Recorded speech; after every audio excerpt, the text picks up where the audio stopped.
Hi, ako day si Bindikoy. Naguba na day tudang side wheel sa atong Raptor nga 3x1. Unsaon man ani mo karon kol? Aw sa karon ato sa aning ayuhon kay wala pa man lagi tay kapalit nga bag-o. Kugmo, nalata na day tuding iyang rim sa side wheel mao nang sige na lamang og kaplat. Maong karon mag DIY na sadta. Mao day tuding akong isangon. Ang daan gihapon nga rim pero bag-o pa. Wa man gadto kay klaro kol. Naunsa man ka nga napagaw naman ka.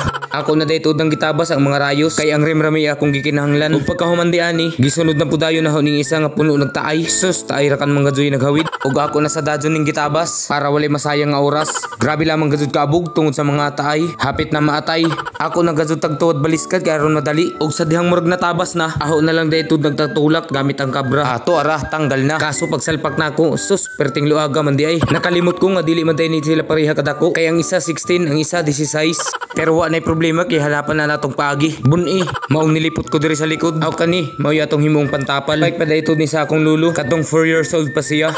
Awa na maglangan ako na pudayon ning gitabas. Gabas, nagbukot na day ko diha kay grabe gyud kaabog. Bungog, ug mao ning resulta luag gihapon.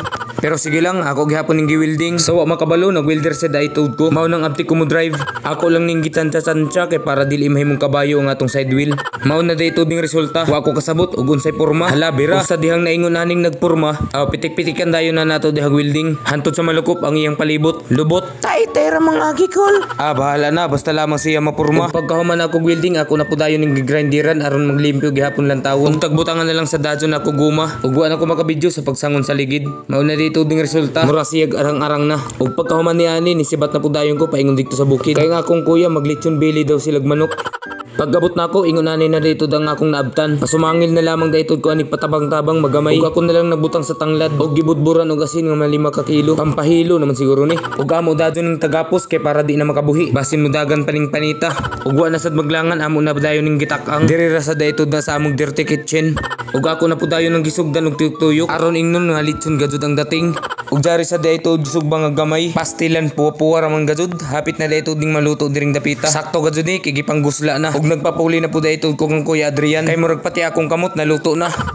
Aw, di ara, kumbati na. Babag-babag na dadyon ng mga kamot. Hapit naman dadyon mahurot. Ug pati akong magulang nag-video call na lang daytud para maka-online kaon.